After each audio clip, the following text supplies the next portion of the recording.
She didn't raise her voice, didn't throw a tantrum, didn't break a single rule. Charlotte just existed quietly. And that was enough to provoke Camilla, because in her eyes, Charles had made Charlotte too soft, too loved, too spoiled. And with the king's health fading, Camilla believed it was her duty to harden the girl, to reshape her before it was too late, before Charlotte became untouchable. Behind the sealed doors of the Queen Consort's suite, that twisted motive turned brutal. It wasn't a one-off. It wasn't misunderstood. It was intentional. But the palace stayed silent, because Camilla waved the orders from King Charles card, and no one dared disturb a dying monarch over whispers.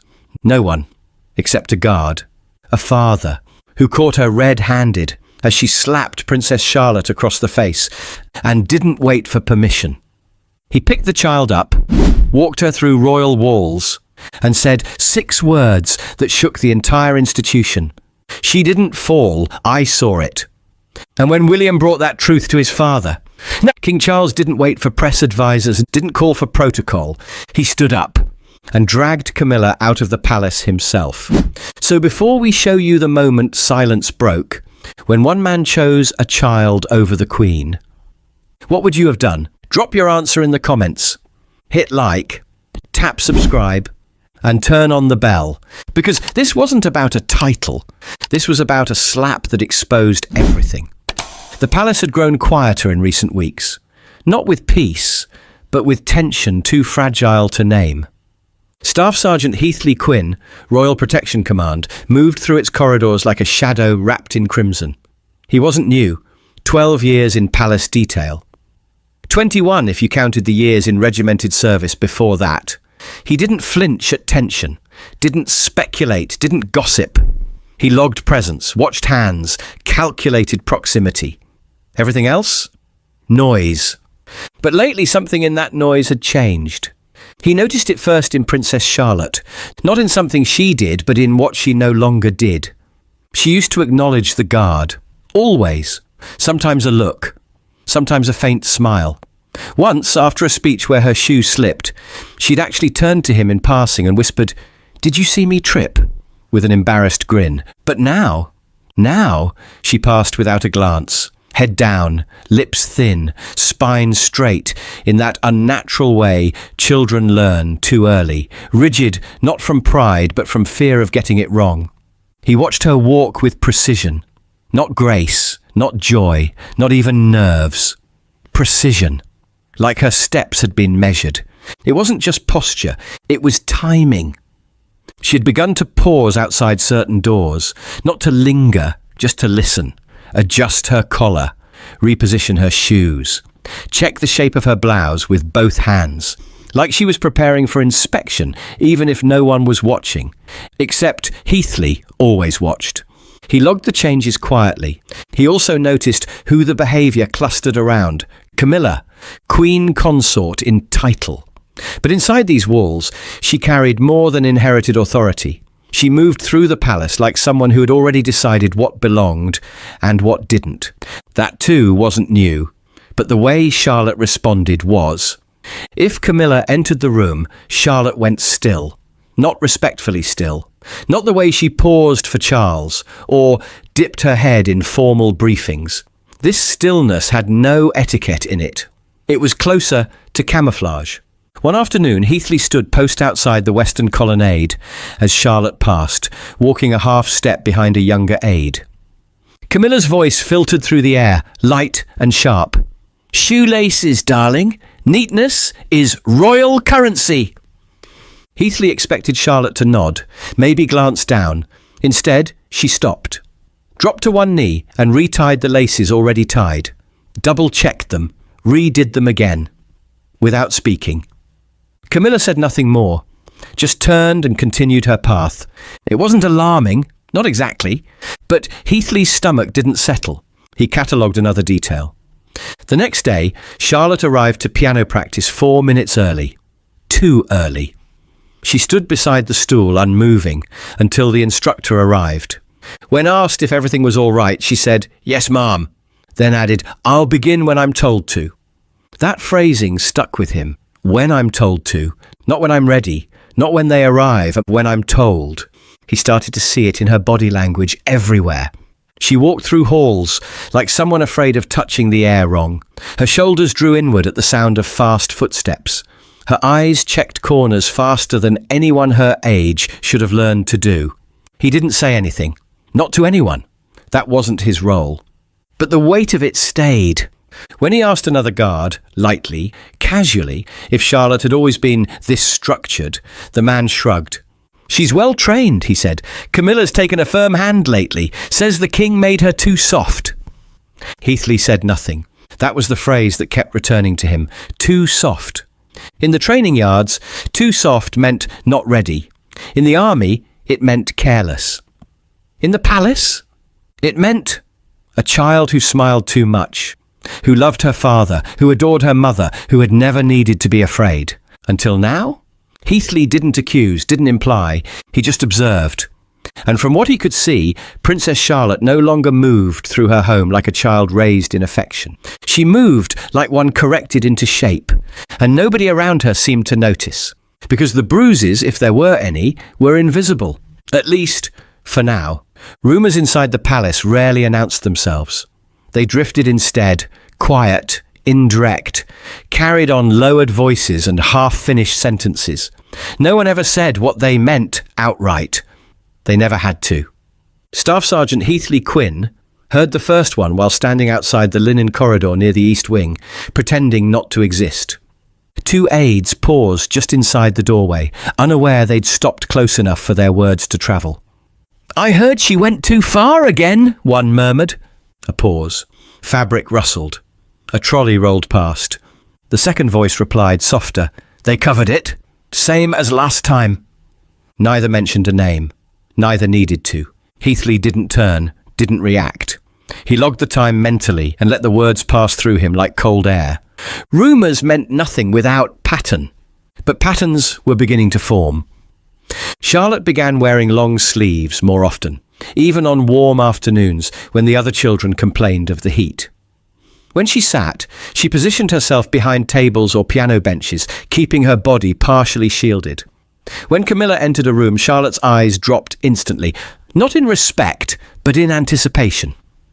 Once during a rehearsal briefing, an aide raised her voice sharply at a junior staff member who'd misplaced a folder. The sound wasn't loud, it wasn't threatening. Charlotte flinched anyway. Her shoulders jumped, her hands clenched together in her lap. Then she went still, breathing shallowly as if waiting for something else to come. Nothing did.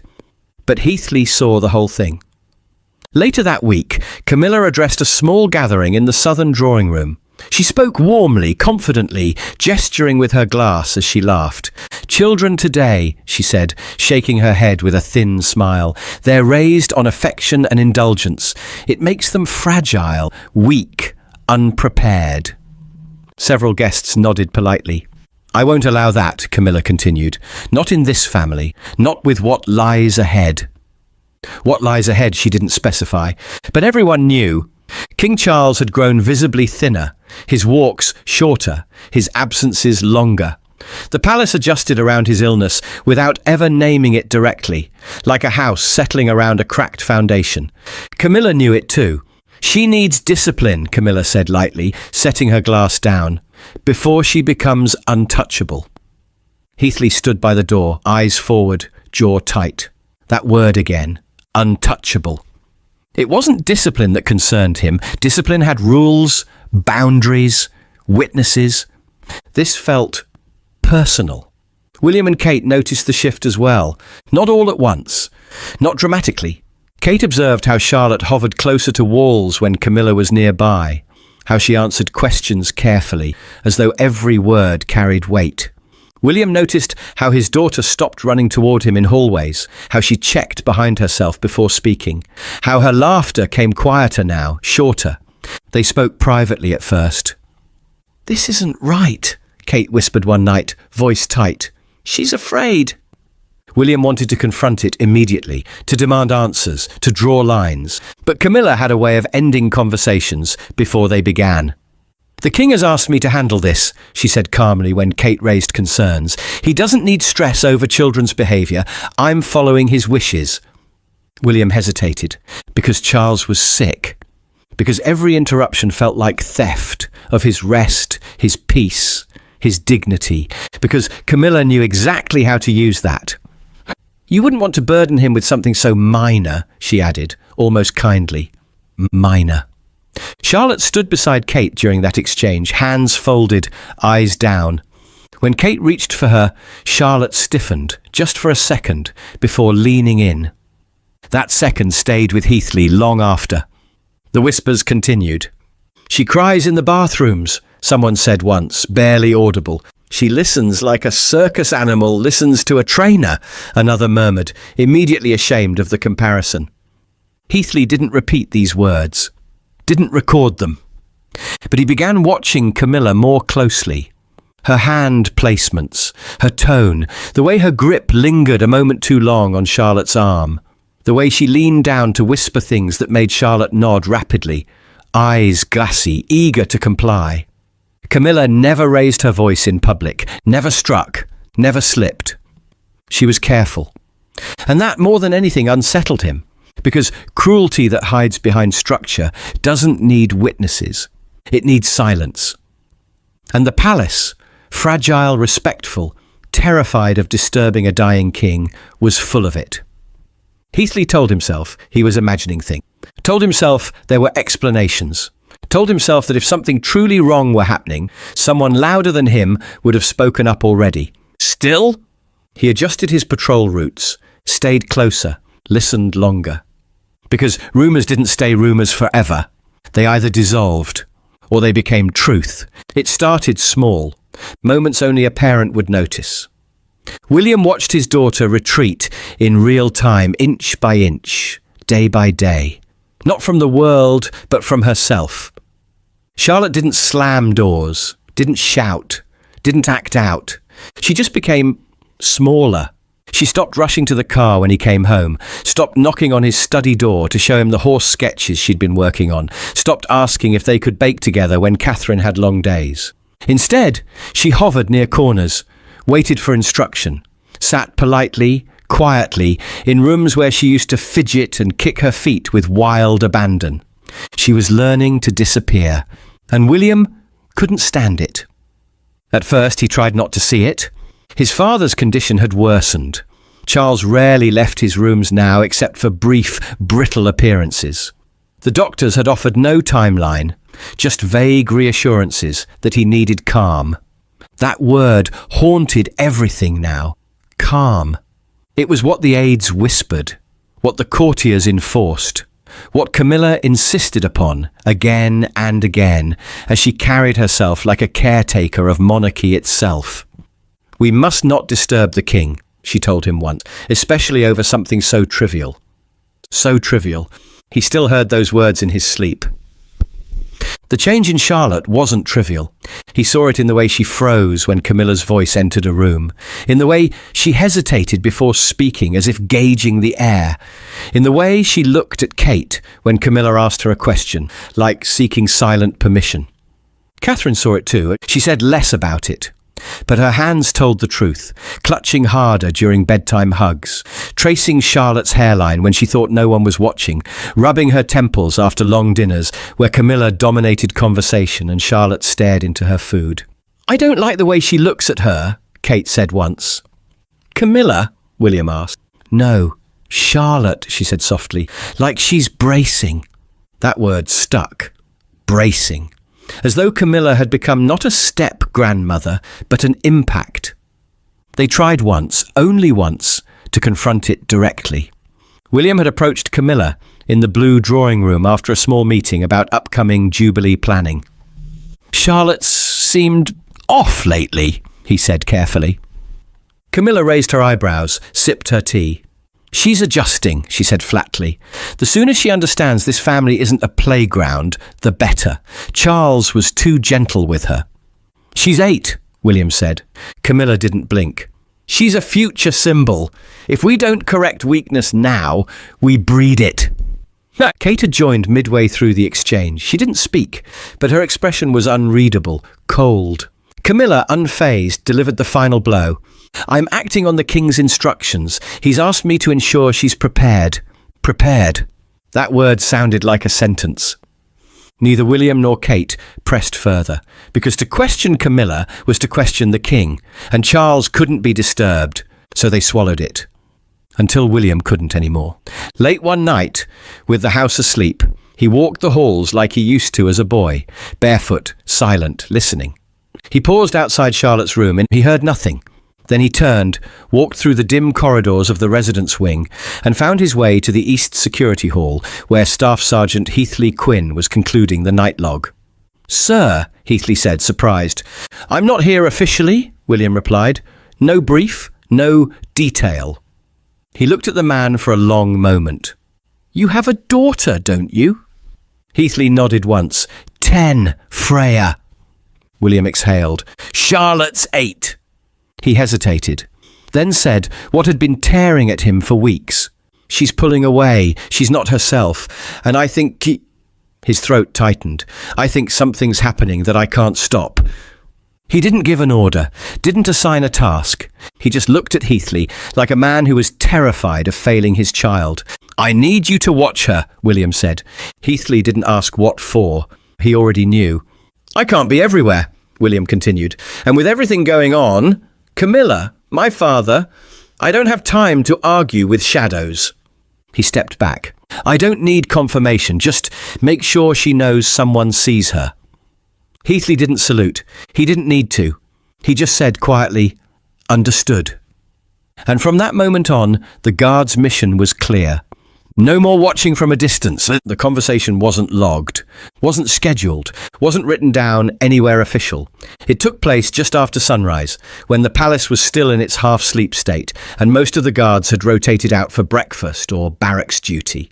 The air smelled faintly of polished brass and early dew slipping through the east-facing windows. Staff Sergeant Heathley Quinn stood outside the indoor terrace hall, checking a clipboard that didn't matter. His body was still, but his eyes scanned constantly, watching, calculating. He didn't hear William approach, just sensed a presence. And when he looked up, the Prince of Wales was already there, coat unbuttoned, tie loose, expression unreadable. "Walk with me," William said, not commanding, just asking. Heathley fell into step beside him. They moved through the colonnade in silence, footsteps soft against the marble. A few birds outside called to the morning, their sound oddly sharp in the hush. After nearly a minute, William spoke. "You said you have a daughter." Heathley nodded. 10. "Mine's 8, William said. "You know that." Another pause. "She's not like the others," William continued, voice low. "Not just because she's royal. She feels things in a way that scares me sometimes, deeply, and she hides it when she thinks I'll worry." Heathley said nothing. "I remember once," William added, "she scraped her hand during a tour of an eco-site. Cameras everywhere. She didn't cry. She didn't even tell me until hours later. She said, 'You already had too many things to worry about.'" His voice caught for half a second. "She's 8. They stopped near the end of the hall. A tall, arched window cast long light across the floor. "I'm saying this not as your commander," William said finally, "not as a royal, but as a father." He turned to face Heathley fully now. "I can't protect her, not right now. I'm being blocked at every turn. I can't shout, I can't accuse, because she's using the king as a shield." He didn't have to explain who she was.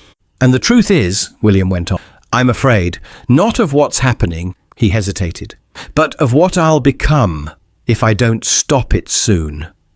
He exhaled, slow and steady. "She's folding in on herself, Heathley. You've seen it.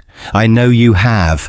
The compliance, the flinching, the eyes that check for permission when none should be needed." He didn't sound angry. He sounded tired, bruised somewhere deeper than bone. "So I'm asking you," his voice lowered further, "not as your superior, not as a prince, but as someone whose daughter reminds him of yours." Another pause. "Watch her. Stand near her. Be where I can't be. And if something happens," he clenched his jaw, "if something happens, don't wait for a report. Don't wait for a scream. Don't wait for permission." Heathley met his eyes. "I understand," he said simply. William nodded once, like a man who had just gambled everything on the hope that someone else would carry the burden better than he could. And then, just before turning to leave, he added, "She trusts you, I can see it. And if something breaks, and it will, I want her to remember who stood up first." Then he walked away, and Heathley was left alone in the hall. No orders had been given, no directives, no signatures. But the assignment was clearer than anything that had ever come through a chain of command. Don't let her fall. Not this child, not this time. From that morning on, Staff Sergeant Heathley Quinn adjusted everything. Patrols, rotations, proximity. He never hovered, never shadowed too close. That would have drawn attention. Instead, he recalibrated, shifted his route timings by 4 minutes here, reclassified a hallway priority there, ensured his posting aligned with Charlotte's most common movements. It took finesse. Too close, and Camilla would notice. Too distant, and he'd miss something. So he settled into that liminal zone, always near enough to intervene, never near enough to seem concerned. The first few days, nothing happened. Charlotte moved through the palace as she always did, silent, obedient, precise. She no longer questioned orders, no longer hesitated before performing ceremonial gestures. Even her laughter, when it came, was short, light, folded in on itself. Camilla remained composed, measured. No cruelty visible, no shouting, no physical missteps. But Heathley had begun to study the space between the moments, the glances, the half-turns, the pauses after an interaction. He watched Charlotte recoil slightly when Camilla touched her shoulder too long.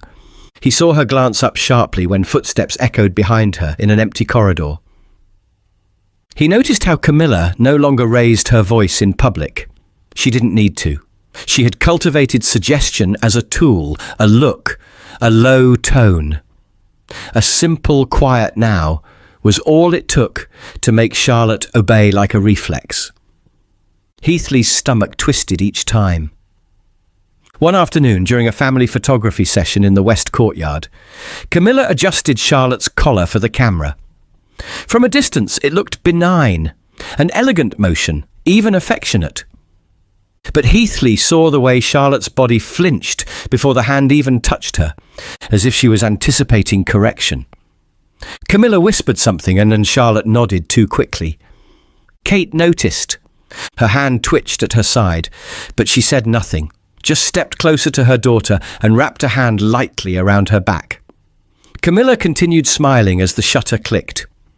Later, as they moved indoors, Heathley saw Camilla trail behind with Charlotte by the elbow. His ears were trained to isolate sound in crowded spaces, and he caught her saying softly, "You'll stand up straight next time, won't you? Unless you want to disappoint your grandfather?" Charlotte responded with a nod. Heathley's hand clenched, knuckles tight against his side. But he didn't move. Not yet. He was still watching, still waiting, still walking that impossible line between duty and instinct. Then came the near miss. It happened 2 days later. In a service corridor just past the Queen Consort's private library.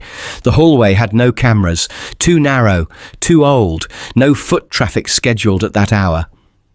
Charlotte passed through alone, carrying a sketch pad. Camilla followed 30 seconds later. Heathley rerouted immediately. Something about the timing scraped against his instincts.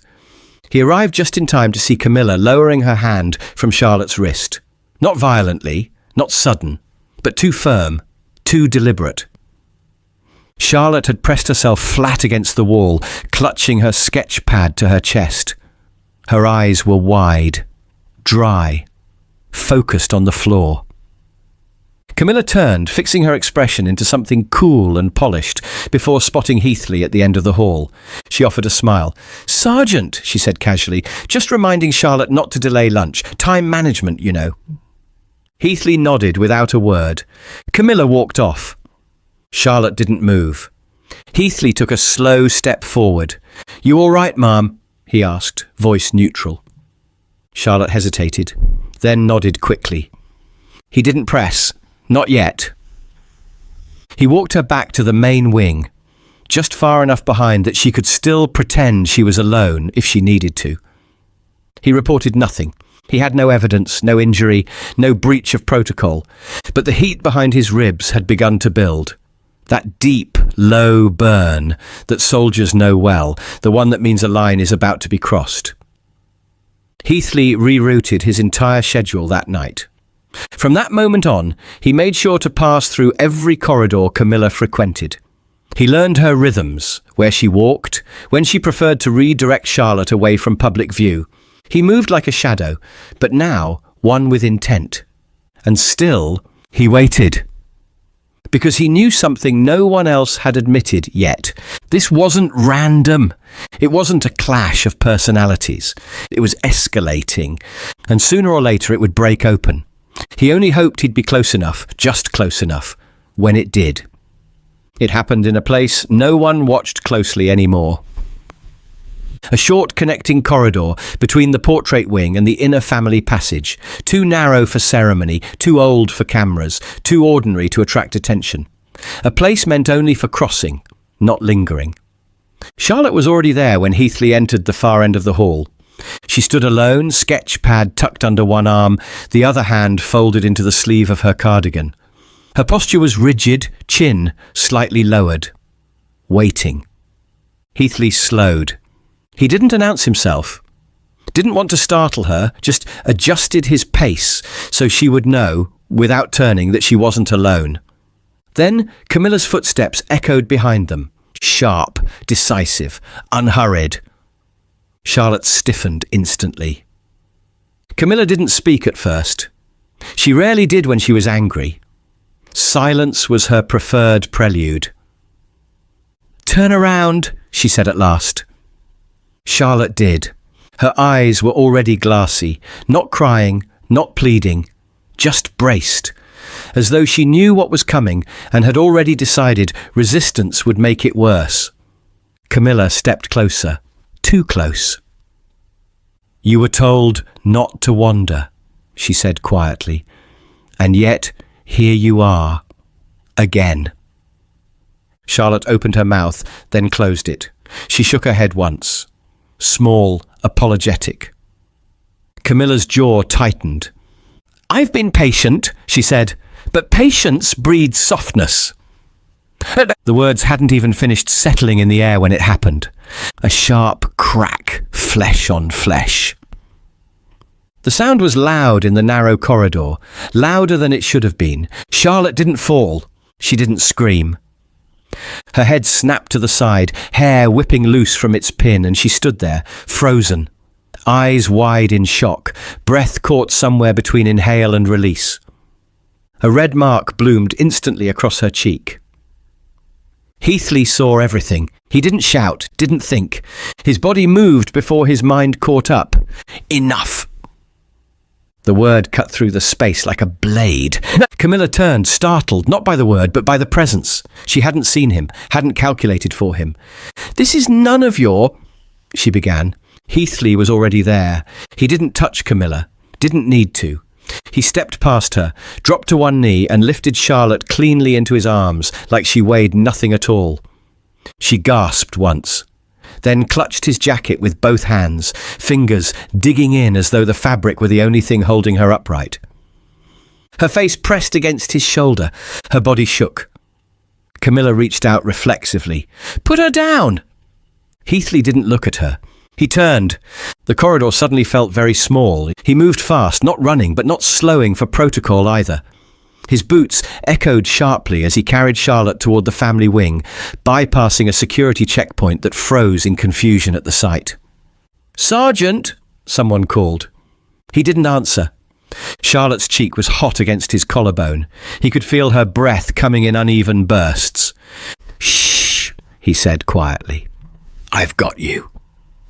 He pushed through a secured door without waiting for clearance, his shoulder slamming it open. Someone shouted behind him. Radios crackled to life. He didn't stop.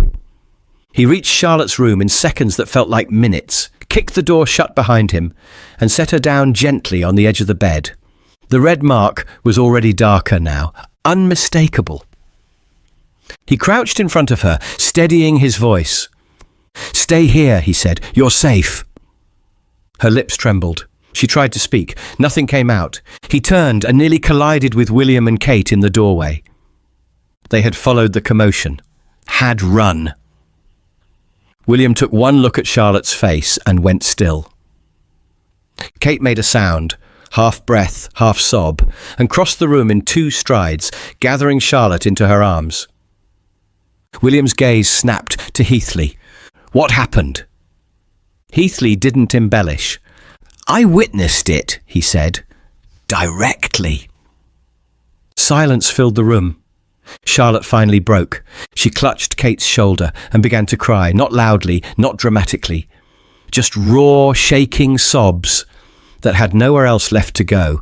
And in that moment, everything that had been held together by silence finally collapsed. There was no protocol for what followed. No flow chart in the palace manuals. No, in the event of a royal child being carried through the halls with a slap mark on her face clause. But that's what happened. Charlotte sobbed quietly in Kate's arms as William stood frozen in the doorway, one hand clenched, the other braced against the frame like it was the only thing holding him upright. The red imprint on his daughter's cheek was not exaggerated. It was not debatable. It was fact, and it had witnesses. Kate rocked her gently, whispering nothing words into her hair, the kind that weren't meant to calm, but to anchor. It's all right, love. I've got you. You're here.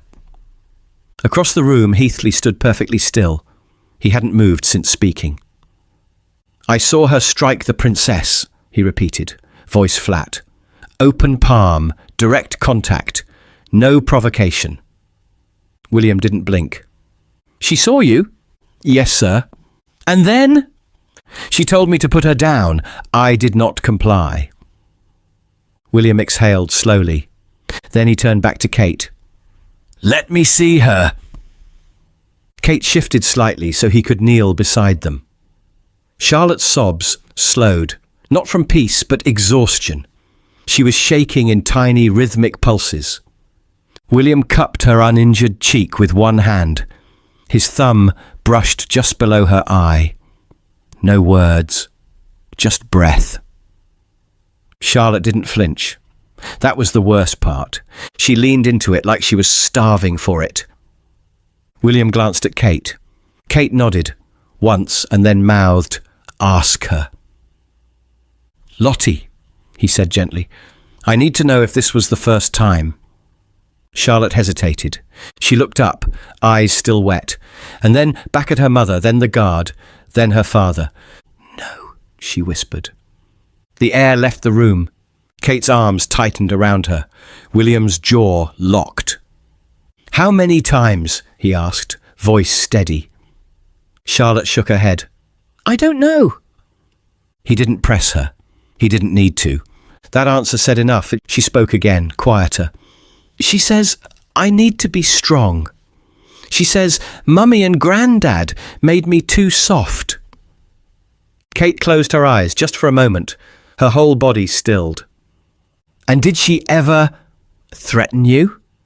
Say what would happen if you told." "Yeah, she said if I embarrassed her in front of people, I'd lose my privileges, that I'd be removed from events, that I'd make the king upset."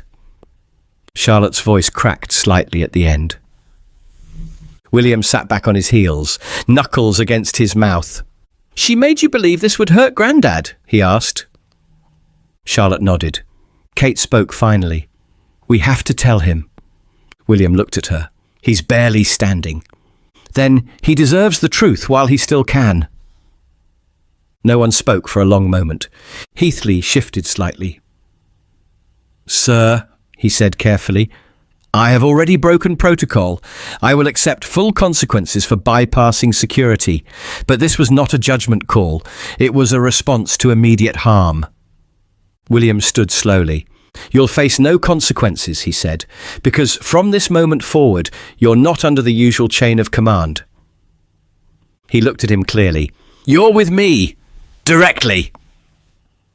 He turned to an aide waiting outside the door. "Get Palace Medical discreetly. No radios." Then to Kate. "Stay with her." Kate didn't answer. She just wrapped both arms around Charlotte and held on like she might float away. William stepped back toward Heathley. "We need to tell my father, now." "And the Queen Consort?" "Not yet," William said. "If she senses what's coming, she'll run to him first. She'll shape the story. We can't let that happen." He glanced once more at his daughter before walking into the hallway with the guard beside him. The corridors were no longer calm. Word had started to spread. Not from gossip, but from the sound of Charlotte crying. The sight of a guard carrying her like a casualty, the absence of Camilla's ever-watchful presence. It didn't take much, just the wrong silence in the right place. Medical arrived within minutes. No press, no protocol team. Just a pair of clinicians in soft shoes, already briefed with as little detail as possible. The nurse knelt before Charlotte, without asking questions.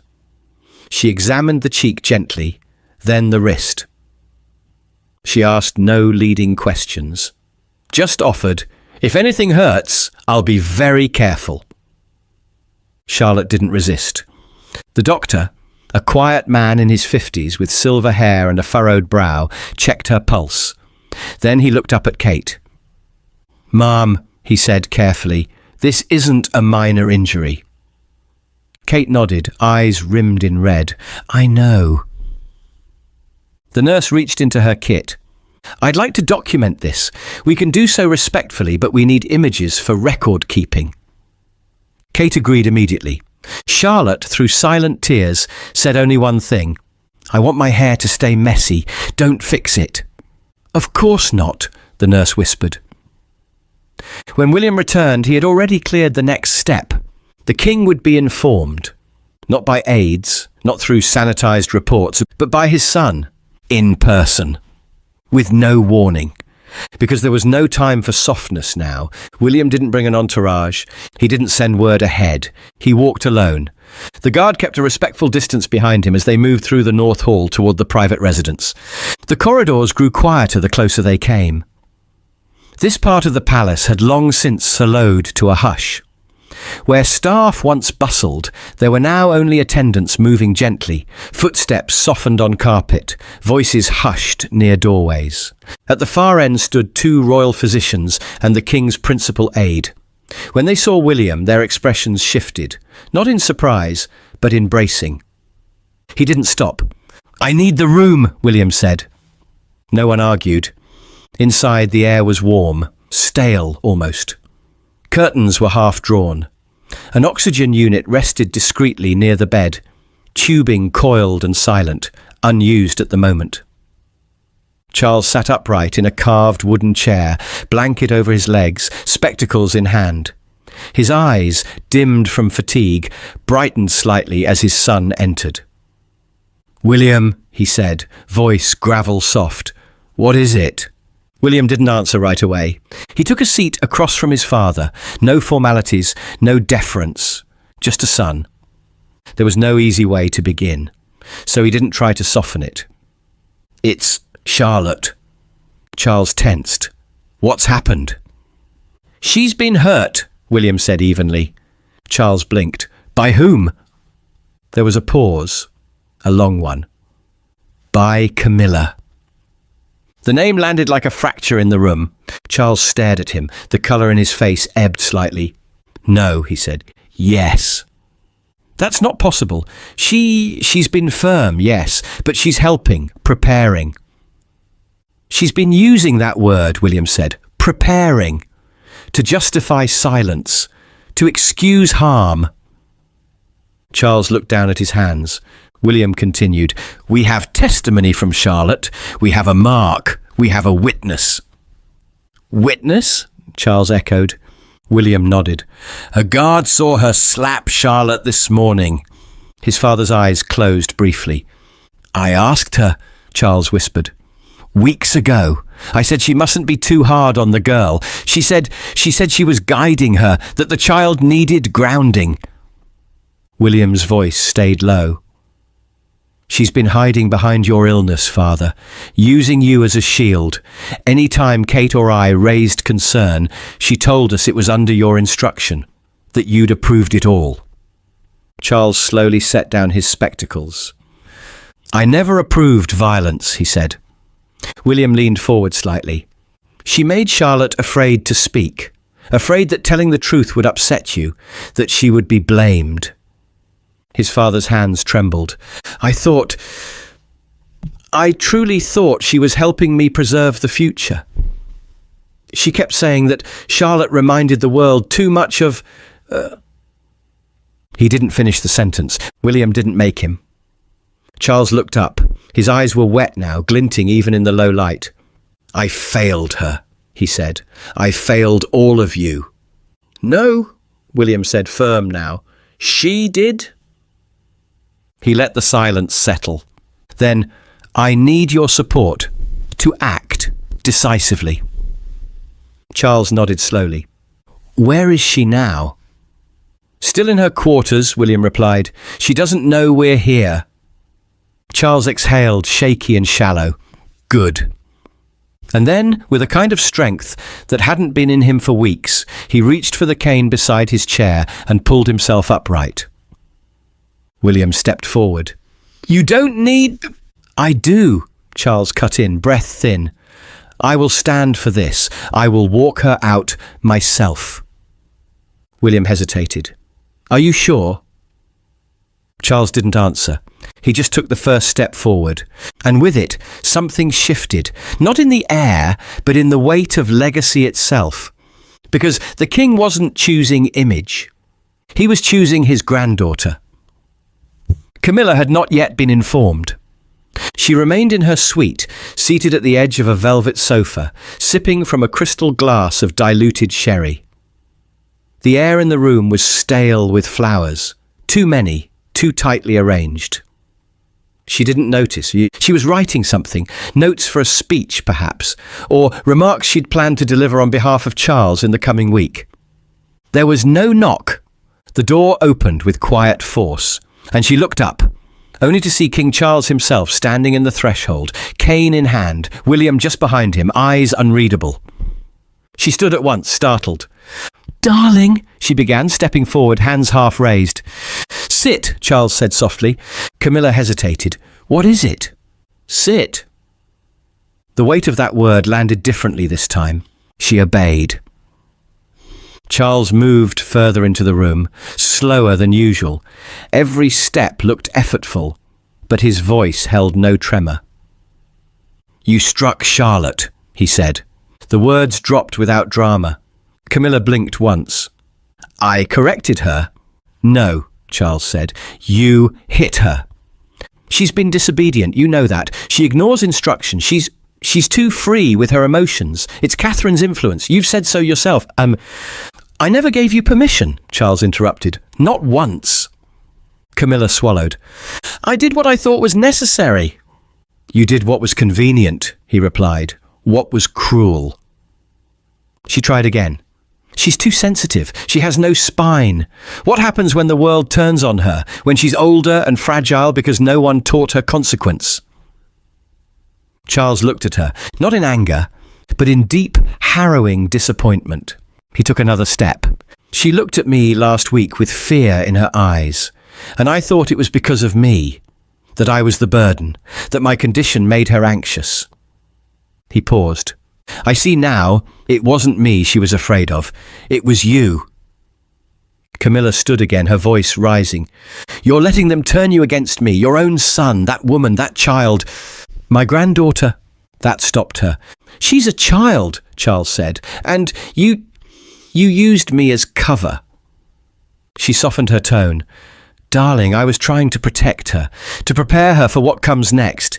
If you'd seen her disrespect... I have seen her, he said, and then he reached forward and took her by the arm, not violently, but with finality. Camilla's expression broke. You're not serious? Charles looked at William. Inform the staff. She's to be escorted out, not formally, not publicly, but immediately. Camilla pulled back slightly. This isn't something you decide on your own. We need to speak with the council. I am the council, Charles said. While I breathe, I decide what this family tolerates. And then, leaning heavier on his cane than he had moments before, he pulled her gently but unmistakably toward the door. "Charles, please, this isn't you." "It is now." As they passed the suite's entry, palace staff stood frozen in place. Camilla's voice dropped into a whisper. "You're humiliating me." "No," Charles said, his tone iron. "You did that yourself." He didn't raise his voice. He didn't look back. And as they crossed the threshold into the corridor, his hand still on her arm, Camilla realized this wasn't about image or lineage. This was about a child, a single girl whose silence had finally ended, and a king who had decided that silence was no longer sacred. Camilla was not seen again that day, nor the next. She didn't leave through the front gates, didn't board a visibly chauffeured car, didn't summon a formal entourage. The palace knew better. These things were not handled publicly, not when the damage had been internal. A private vehicle arrived at dusk. A single staffer accompanied her. No luggage beyond 2 modest cases. No statements. No questions. The Queen Consort's title remained, but her access was revoked. She did not return. Inside the palace, no official bulletin was circulated, but the shift was felt instantly. Guards along the Eastern family wing were reassigned. The doors to Camilla's suite were sealed by order.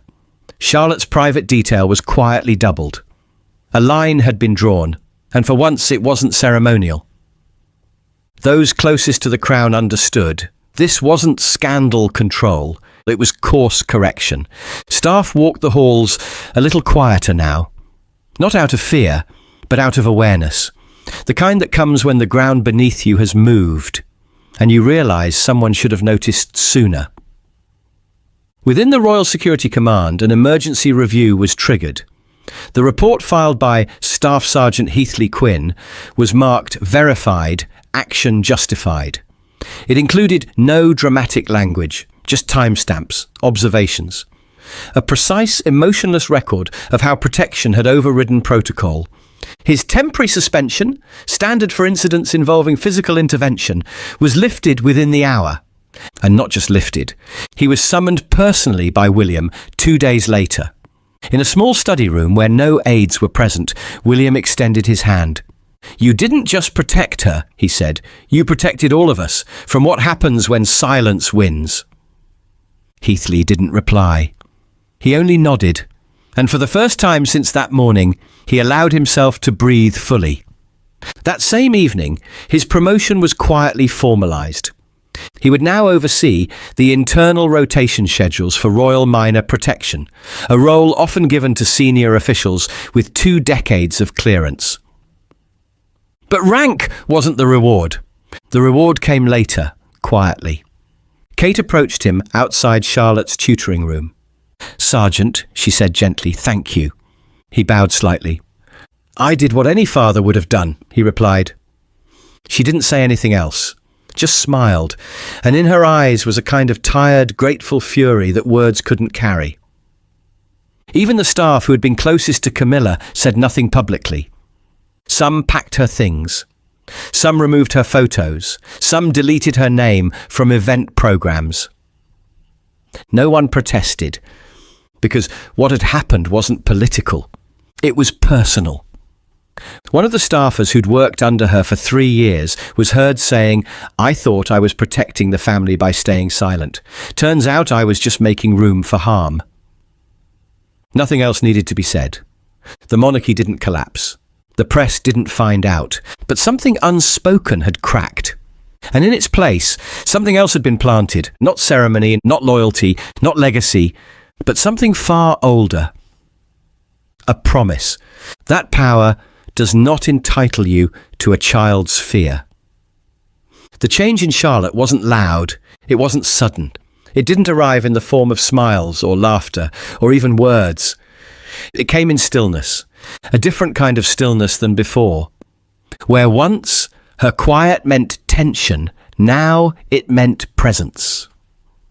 She sat beside her brothers in the garden again, sketchpad in her lap, hair slightly undone by the wind, head tilted in concentration. She didn't flinch when someone raised their voice in the distance, didn't look over her shoulder as often, didn't hover near walls.